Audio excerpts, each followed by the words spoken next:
xëy na sax bokkuñu ci li nga xamante ne moom mooy maanaam gouvernance bu Pastef en tout cas nekkuñu ay directeurs généraux. Alors les citoyens sénégalais sont venus, on va aller recueillir l'avis de certains Sénégalais pour xam exactement na nga xamante ne moom la ñuy xaarandee question d'actualité bi lan mooy ponk yi nga xamante ne ñu ngi koy xaar député yi évoqué ko puisque je le disais tout à l'heure les questions de l'heure xam nañu ko aujourd'hui ça fait le débat au Sénégal ça fait débat même en tout cas en dehors de nos frontières muy la question liée à l'homosexualité. On a entendu, on a vu le gouvernement du Sénégal effort bi nga xamante ne def na ko ngir def li nga xamante ne moom mooy en tout cas durcir les peines yi nga xamante ne article 309 bu code pénal ci lu jëm ci acte contre nature prévoir na ko loolu lan mooy explication yi gouvernement bi daal di ciy indi dinañ dem déglu ñi nga xamante ne ñoom ñooy gouvernement bi notamment certainement peut-être le ministre de l'Intérieur ou en tout cas ñi nga xamante ne ñoom ñooy saytu wàllum justice ku ci mel ni Yacine Fall ak i ñoom seen au-delà de loolu économie bi fan la ci toll parce que boo leen fàttali ko séance de questions d'actualité bu mujj bi nga xamante ne defoon nañu ko fi Ousmane Sonko ñëwaatoon na ci li nga xamante ne moom mooy bor bi fan la toll lan mooy li nga xamante ne moom mooy la ñu mën a xaarandi ci diggante Sénégal ak FMI Sénégal ak Banque mondiale Sénégal ak les institutions de Bretton Woods loolu yëpp nañ xaar xam exactement li nga xamante ne ilimaanu jorin gi moom lay daal di indi au-delà de ça aussi encore une fois les questions de l'heure bokk na ci crise universitaire bi un jeune du nom de Abdoulaye Ba qui a perdu sa vie lors des affrontements entre forces de l'ordre et étudiants à l'université Cheikh Anta Diop de Dakar. Toujours, il faut le dire, l'université, encore une fois, la crise persiste dans les universités sénégalaises, surtout publiques. Au-delà de ça, l'éducation nationale. La crise, encore une fois, persiste puisque, vous le savez, le G7 ñoom it déclenché nañu seen 5e plan d'action. Donc loolu yëpp nekk ay ponk yoo xamante ne ñu ngi xaarandi xam exactement li nga xamante ne moom mooy li gouvernement bi di indi en termes de réponse li gouvernement bi di indi en termes d'éclaircissement li gouvernement di indi ci li nga xamante ne moom mooy en tout cas yooyu nga xamante ne ay points la yu important te askanu Sénégal bëgg ñu cay daal di yey yàbbi du yàgg incha allah wax naa ko léegi ñu dem xool les citoyens sénégalais qui sont venus un peu partout pour xam exactement ou assister à cette question d'actualité ci li nga xamante moom mooy teewaayu gouvernement bu Sénégal. Alors de l'autre côté je vais prendre les citoyens sénégalais ndax ñoom aussi am nañ ci maanaam kaddu ñoom aussi bu ñu waxee assemblée nationale ñi fi nekk ñoom lañ teewal maanaam les citoyens sénégalais ñun la ñu teewal donc c'est tout à fait normal que s'il y a des activités de telle sorte s'il y a des événements ku ci mel ni ay questions d'actualité ñu mën a ñëw teew en tout cas assister li nga xamante ne moom mooy cette question d'actualité mais jawriñ ñu ngi lay ziar di encore une fois rafetlu teewaay bi fii ci assemblée nationale c'est quoi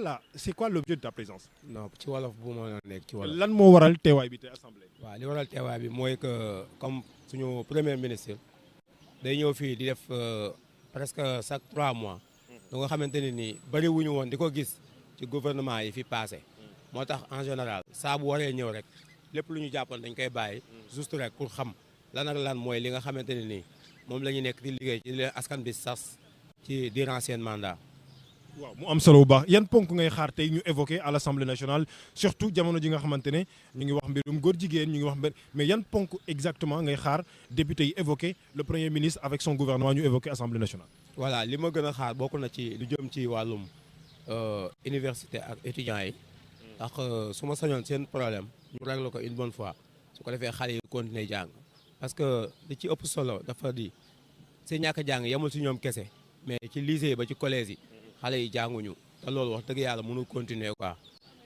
ci cadre ñee nag moom xaw ma ñaari tur yi loolu moom xaw ma ca gis-gis l'essentiel mooy yoon mu ngi def liggéeyam na ci ñëpp maandu bàyyi yoon ñu def seen liggéey voilà. am na solo bu baax a baax alors ñu dem jël beneen citoyen aussi mu wax ñu li nga xamante ne moom moo waral président Samba joriñ ñu ngi lay ziar tur bi ak sant bi. ça va bien c'est Ousmane Baldé. Ousmane lan moo waral teewaay bi assemblée nationale tey. français un peu wala français. waaw c'est quoi l'objet de votre présence aujourd'hui à l'Assemblée nationale. Comme d'habitude, je viens suivre le Premier ministre du Sénégal qui respecte la loi, qui est venu ici. Chaque 3 mois, il vient pour suivre les questions d'actualité. Tout ce qu'on pose, toutes les activités qui se déroulent dans le pays et qui essaient de répondre à ces questions-là pour essayer d'amener le Sénégal là où les Sénégalais veulent. Je suis venu pour le suivre parce qu'il évoque des questions très importantes concernant la sécurité, concernant l'aspect au développement surtout, et tous les Sénégalais l'attendent parce que c'est bon d'informer les Sénégalais ce qui se passe actuellement dans le pays, quoi. Parce qu'il y a beaucoup de choses qui se passent dans le pays, comme genre, il y a la crise universitaire, voilà, ce qui est tellement important qu'il évoque ces questions-là pour essayer de rassurer ou bien d'éclaircir la situation pour que les étudiants ou bien les lycées qui reprennent les cours, quoi. J'ai entendu un communiqué, ils vont reprendre les cours. Et je demande aussi aux étudiants de suivre les autorités parce que c'est important, quoi. Parce que quand ils donnent l'ordre d'aller apprendre, et les étudiants aussi, ou bien les élèves devraient respecter ça parce que c'est leur avenir qui est en jeu. Parce que eux, ils ont bien vrai, il y a des événements, l'événement est passé, il y a des incidents et tout, mais on a réglé ça dans l'amiable, chacun a pris ses responsabilités. Le reste, on laisse le gouvernement travailler dans la solidarité et dans la sincérité pour essayer d'amener le Sénégal où que tout le monde veut que le Sénégal soit un pays développé, que tout le monde voit là où il est, jusqu'au fond du Sénégal, qui voit le Sénégal un pays émergent, quoi. Exactement. Voilà, c'est ça que je voudrais...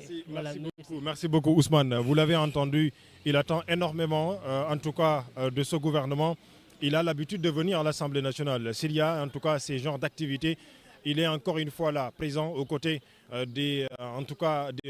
responsables gouvernementaux, aux côtés, encore une fois, du Premier ministre Ousmane Sonko. Mais l'attente est tellement énorme qu'il a encore une fois évoqué, notamment dans le cadre de l'enseignement supérieur. Quels seront aujourd'hui les mots du Premier ministre Ousmane Sonko face à cette crise? Quels seront aujourd'hui les mots du gouvernement du Sénégal face à cette crise pour essayer de sortir les universités publiques sénégalaises, en tout cas dans cette crise? On verra. Dans quelques minutes, on entendra le Premier ministre Ousmane Sonko. Dans quelques minutes, on entendra les membres du gouvernement face à ces situations et d'autres points encore une fois qui seront évoqués. Góor baax na, jigéen baax na, on a l'habitude de dire góor ñi am nañu solo, am nañu seen taxawaay bu xamante ne ràññeewu nañ ko ci réew bu Sénégal, mais aussi jigéen ñi am nañ ci part de responsabilité bu am solo. Et man, je suis un adepte du féminisme, mën nañ ko waxee noonu ndax ñoom taxawaay bi nga xamante ne am nañ ko suñu wayjur yu jigéen yi, ñoom suñuy en tout cas rakk yu jigéen yi, ñoom suñuy maam yu jigéen yi, ñoom ñi nga xamante ne ñoom ñooy en tout cas suñuy jabar yi, ndax loolu am na solo. Alors gis nañu wala dégg nañu ñaari kaddu ay kilifa yu góor yoo xamante ne yëkkat nañu seen i kaddu ci gouvernement bi ci la ñuy xaarandi, mais point yi nga xamante ne ñu ngi xaar ñu évoqué ko ci bés bi nga xamante ne war nañ ko am tey. Donc c'est tout à fait normal ñu ñëw ngir am l'avis ci suñu ay yaay booy. Yaay booy ñu ngi lay ziar nga fàttali ñu tur beeg sant bi. maa ngi tudd Fatou Koli. sax ba léegi maa ngi lay gis nga taxaw ci buntu assemblée nationale mu nekk xew-xew bu am solo lan moo waral teewaay bi déjà. dañoo ñëw pour teew fekkee li premier ministre bi woote. muy question d'actualité bi. waaw. lan ngeen di xaar Ousmane Sonko ak gouvernement am ñu évoqué lan mooy point yi nga xamante ne bëgg ngeen tey ñu indi ci ay leeral ci askanu Sénégal. yaakaar rek lañ teg ci moom ndax xam nañ ne moom li mu wax rek ak li mu xalaat li mu sumb wóor nañ ñu ne dina ko def ndax moom xalaatam ak mbébétam yàgg na ko ndax ku dem ba neen soxlawu ma dërëm askan kon xam nga ne lu mu wax lu ne rek dina ko def soxlawul alalu jàmbur li mu wax lu ne rek dina ko def ñëw leen ñu liggéey Sénégal kon ñëpp war nañoo màbb ànd ak moom ñu liggéey ndax xam nañ ne ku bëgg a defar Sénégal la parce que Sénégal defaram metti na mais moom comme taxaw na nee na bëgg na koo defar na ko nit ñi jàppale ñu ànd ak moom liggéey ak moom dóorandoo daanandoo kon fi mu ne nii ñun ñoo ko war a jàppale ñu takku ba mu dëgër comme ni nga ko waxee góor baax na jigéen baax na kon ñun jigéen ñi ñu ngi ci ginnaawam fu mu woote fu ne rek ñoo ngi ci ginnaawam bu mu ragal dara na dem rek ñun yaayam yi ñoo ngi taxaw ci ginnaawam dara waaw. mais foo jógee. man maa ngi jógee Casamance mais fii laa ne Dakar. yaay booy bi nga. mais xaaral man sama carte d'identité yegg si naa fii pour nar a dugg sama carte d'identité dafa réer xaw ma nag fi mu waddee mais bus bi laa jëloon P10 bi mais xaw ma nag ndax ci foofu la daanu wala ci mbedd mi léegi ku ko for rek na ma woo sama numéro 77 185 70 77. am na solo bu baax a baax kon dégg ngeen ko il faudra l'aider aussi parce que c'est important c'est un acte de citoyenneté ñu mën koo dimbali ba mu jot li nga xamante moom mooy pièce d'identité am kon li ma wax léegi ñu ngi fi ñoom ñëpp suñu ay wayjur yu jigéen suñu ay rakk yu jigéen suñu ay mag yu jigéen ñu xool keneen Cheikh Tidiane koo xamante ne it moom ñëw na teewee li nga xamante ne moom mooy xew-xew bi yaay booy ñu ngi lay nuyu te di la ziar nga fàttali ñu tur bi ak sant bi. maa ngi tudd Khadijatou Ada Diallo. foo jógee. man maa ngi dëkk Waagu Ñaay. lan moo waral teewaay bi tey. waa teewaay bi li ko waral mooy dañoo ñëw fii pour déglu le président Ousmane Sonko lan la ñuy indil ak lan la ñuy wax ñun ñi nga xamante ne ñun ñoo xeexoon ngir changement ci réew mi. donc su fe attente yi bari na bëgg nañ mu éclairciral ñu ci lu bari ak fan lañ toll ak li nit ñi di xaar ci réew mi aussi ñoom fan lañ ci toll loolu moo tax ñu ñëw fi pour déglu. mais ban sujet ngay xaar ñu évoqué tey wala yan sujet ngay xaar gouvernement bi ci bopp bi Ousmane Sonko ñu évoqué tey. li ma bëgg ñu évoqué ko bari na maanaam tey jii université bëgg naa ñu leeral la fa xew bëgg naa ñu établir aussi nit ñi xam xale yi mën a jàngiwaat normal parce que éducation dafa am solo. te loolu la ñuy xaar ci ñoom bëgguñu woon li nga xamante ni moo fi jóge woon ñu tëj université bi ñu toog ba heure bi ñuy xaaraat ci loolu xaaruñu woon aussi li nga xamante ne moo dal Abdoulaye Ba donc loolu yëpp bëgg nañ mu indi ci ay leeral indi ci ay saafara aussi beneen bi mooy suñu doom yi nga xamante ne suñu frères yeeg yëpp ñi nga xam ne ñoo nekk Maroc ñu jàpp leen ban taxawaay lañ ci am parce que dem di supporter li may wax rek bëgg sa réew ci jaamu yàlla bokk nga dem supporter ñu téel fa nga ñàkk sa liggéey say mbokk di nekk si naqar loolu dafa metti defe naa Sénégal yëpp tey am nañu leen naqari nee naa coupe bi bëggatuñ ci dara sax ndax ñoom ñu nekk foofu ndax tumuranke dafa gaaw te li leen dal metti nañu loolu moo tax. macha allah am na solo bu baax a baax Cheikh Tidiane donc ñun ñoo ko déggandoo elle attend exactement que le premier ministre avec son gouvernement ñu évoqué la question des 18 Sénégalais détenus au niveau du Maroc ñu wax ñu lan mooy liggéey bi nga xamante ne def nañ ko ci. naka la ñu mën a def ba ñoom ñu ñib si ndax mbir bi yàgg na depuis le 18 janvier ba léegi ñu ngi ci prison yu Maroc quelles sont les conditions auxquelles ñu ngi dund déjà au-delà des conditions li ñuy wax mooy la libération pure et simple jawriñ ñu ngi lay ziar bu baax. oui maa ngi lay ziar sëñ bi. noo tudd ak foo jógee. man maa ngi tudd Boubacar Koné jógee Fann Hock nekk étudiant université. waaw étudiant à l'université Cheikh Anta Diop Dakar on va faire un point sur ça. dañoo dégg ay nit yu bëri ñu yëkkati ay kàddu ne bokk na ci li ñuy gën a xaarandi tey mooy gouvernement bi yan ñooy mesures yi nga xamante ne war nañ ko jël wala fas yéene nañ koo nas ngir crise universitaire yi mën a jóg est-ce que yow bokk na ci li nga xamante ne moom ngay xaar tey ci rencontre en tout cas gouvernement face aux députés de l'Assemblée nationale. oui bokk na si yu may xaar bu baax a baax parce que yaakaar naa la le président Ousmane Sonko dana si indi tontu yi leer parce que ñun étudiants yi aussi bokk na ñi xamante ne xeex nañ bu baax a baax pour mu accès au pouvoir si régime bi. yaakaar naa ne président Ousmane Sonko dinañuy tontu boo xamante ne moom la ñuy xaar. am na solo bu baax ak ban point ngay xaar ñu évoqué. beneen point mooy employabilité des jeunes ak formation professionnelle bi parce que ñun moom gis nañ ne dañuy jàng à la fin de nos études dañuy taxaw di sommet di daw si ginnaaw entreprise yi soo demee compétence dina laaj jusqu'à présent loolu moo nekk le problème boo xamante ne jeunes sénégalais yi bëri ñu ngi koy ñaxtu. bëgg naa daal mu gëstu étudiants yi bu baax a baax. am na solo macha allah donc ñun ñoo ko déggandoo encore une fois Cheikh Tidiane on va essayer d'aller de l'autre côté parce que jamono ji ça va pas tarder on est à moins de 9 minutes du début de la séance plénière on est à moins de 9 minutes du début ci li nga xamante ne moom mooy xew-xew bi ñu dem fële Cheikh Tidiane jël suñu yeneen yaay booy yoo xamante ne ñëw nañu ngir fekkee xew-xew bi cette séance plénière bi nga xamante ne dañu ko justement consacrée aux questions d'actualité aux questions de l'heure. Quel est l'avis des citoyens sénégalais góor ak jigéen mag ak ndaw ku nekk am na ci wàll yaay booy ñu ngi lay ziar bu baax foo jógee ak noo tudd. maa ngi lay delloo ziar bu wér maa ngi jógee Kër Mbaye Fall. mais yaay booy looy xaar tey ci gouvernement bi ñu indi ci ay leeral ci ponk yu bëri yoo xamante ne askanu Sénégal ñu ngi koy xaar. ah waaw ñun wóolu nañ suñu mbër. kuy mbër mi. Ousmane Sonko suñu yaakaar yi tey ak ëllëg doy loo ko bu wóor ku fa indi sa question rek dina la tontu. ak nem la war a tontu. mais lan ngay xaar ñu évoqué ko ban question ngay xaar sànq dégg naa ay yaay boo yoo xamante ne wax nañu ne ñu ngi xaar ñu gën a gëstu jigéen ñi ñeneen ñoo xamante ne wax nañu ci crise universitaire mais lan ngay xaar exactement ñu duut ci baaraam tey. ah tey ñu duut ci baaraam daal surtout ni ñuy def xale yi ak rey bi surtout rey bi moom war nañ cee duut baaraam bu baax a baax loolu moom lu war a wax la waaw. mais yaay boo yéen a ànd waaw xaaral ma jox ko la yéen a ànd. déedéet. maa ngi lay ziar bu baax noo tudd ak foo jógee. maa ngi lay delloo ziar maa ngi tudd Soxna Maam Falilou Mbacke Touré Barikalla jógee ko Padois Buldeuse. lan ngay xaar ci ndaje bi tey lan ngay xaar ci gouvernement bi lan ngay xaar ci député yi taxawaay bi nga xam ne war nañ ko am tey ngir mën a yëkkati ponk yi nga xamante ne soxal na askan wi. mooy li nga wax rek ñu taxaw ci bëgg-bëggu askan bi rek Ousmane Sonko moom ñun c'est pas parce que ay patriotes lañ pur et dur à vie ñun Sonko à vie incha allah Ousmane mu sell mi à vie sunu yaaboo incha allah mais boo gisee ñu ñëw dañu ñëw pour jëmbal ko ndax xam nañ ne moom xam na li ko war mi ngi ci nekk bu woon na ma question buñ ko posé moom am na réponse am ndax moom mat na li mu doon. mais ban question ngay posé Ousmane Sonko tey boo nekkoon député. doo ko posé benn question ne ko na taxaw ci bëgg-bëggu askan bi rek parce que bëgg-bëgg yi dañoo bëri li fi nekk dafa bëri dañoo dikk fekk réew mi yàqu lépp yàqu dara baaxul nañ ko wax ca dee dañoo fekk lépp yàqu dara baaxul booy jubbanti nag day metti li mu wax jubal jubbanti moom jub na ba pare mi ngi jubal ànd ak ñoom ñu jubbanti rek li jubbanti li foo la jubbanti ko rek. Patte d'Oie nga dëkk gisoon nañu ay jéego yoo xamante ne ministre de l'intérieur defoon na ko ngir ñu désencombrer yenn ci ay voiries yi est-ce que taxawaay boobu ba léegi yaa ngi koy gis ca Patte d'Oie. waaw maa ngi koy gis ba léegi ci Patte d'Oie ndax waa Patte d'Oie doomu Patte d'Oie dañu ànd ak dignité boo xam ne ñoom ñoo njëkk taxaw ci li leen war doomu Patte d'Oie dañuy taxaw toujours ci li leen war waaw.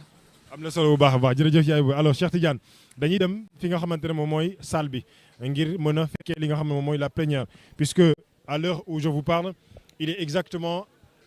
9 heures passées de 54 minutes donc à moins de 6 minutes normalement dinañu gis le chef du gouvernement Ousmane Sonko mu dugg si dans la salle plénière de l'autre côté ci beneen buntu bi ci lay duggee certainement j'ai pas encore les informations mais li wér ba wóor mooy pour qui connaît Ousmane Sonko normalement war na yegg si fi nga xamante moom mooy assemblée nationale normalement les membres du gouvernement war nañu yegg si fi nga xamante moom mooy assemblée nationale donc à 10 heures exactement li nga xamante ne moom mooy xew-xew bi dinañ ko tàmbali fii ci assemblée nationale mu nekk loo xamante ne lu am solo la massa yaay booy alors dañuy dem fi nga xamante ne moom mooy ci salle bi Cheikh Tidiane da nga may topp wala nga jég ma jël ci ginnaaw loolu yëpp mën naa ne mais ce qui est sûr et certain c'est que d'ici quelques minutes le chef du gouvernement Ousmane Sonko va arriver à l'Assemblée nationale. Le chef du gouvernement Ousmane Sonko va entamer en tout cas cette séance de questions d'actualité avec les gouvernements. Cheikh Tidiane gis nga boo jëlee il y a les forces de l'ordre qui sont là la gendarmerie nationale qui est toujours là présent quand il y a ces genres d'événements à l'Assemblée nationale la brigade nationale des sapeurs-pompiers ils sont aussi là ñi nga xamante ne ñoom ñooy ñi ñu woowee en tout cas les soldats du feu sauver ou périr c'est aujourd'hui li nga xamante moom mooy seen devise en tout cas ils sont là pour accompagner les citoyens sénégalais ils sont là pour assurer la sécurité que ce soit la gendarmerie nationale que ce soit encore une fois ñi nga xamante ne ñoom ñooy en tout cas les éléments de des sapeurs-pompiers on va aller rapidement au niveau de la salle Cheikh Tidiane mais vous avez entendu l'avis des Sénégalais c'était très important pour ñu am exactement li nga xamante ne moom mooy les attentes des Sénégalais sur aujourd'hui cette séance de questions d'actualité mu nekk loo xamante ne lu am solo alors on va aller dans la salle puisque le chef du gouvernement Ousmane Sonko va arriver dans quelques minutes ou en tout cas déjà il est même installé puisque bi ñuy génn Cheikh Tidiane rappelle-toi que déjà l'Assemblée était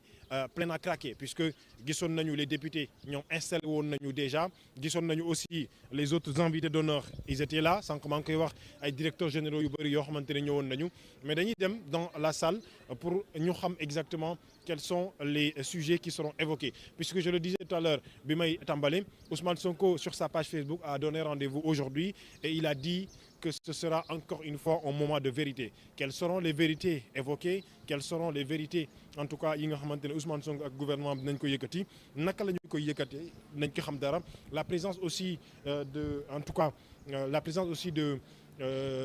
l'opposition est aussi important waaw ci salle bi la ñuy dem Cheikh Tidiane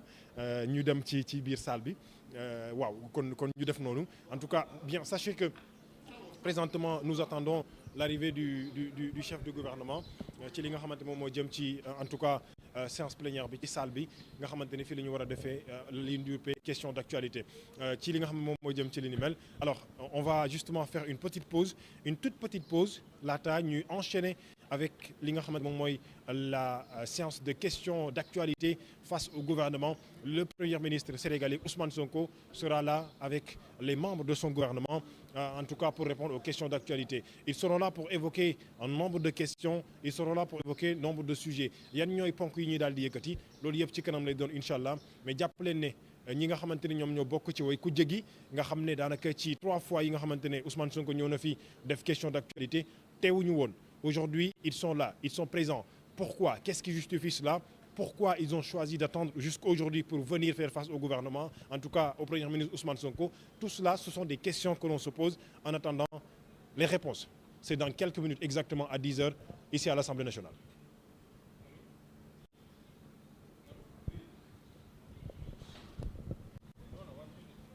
Qui dit que ta présentation n'est pas seconde? Qui ose le dire?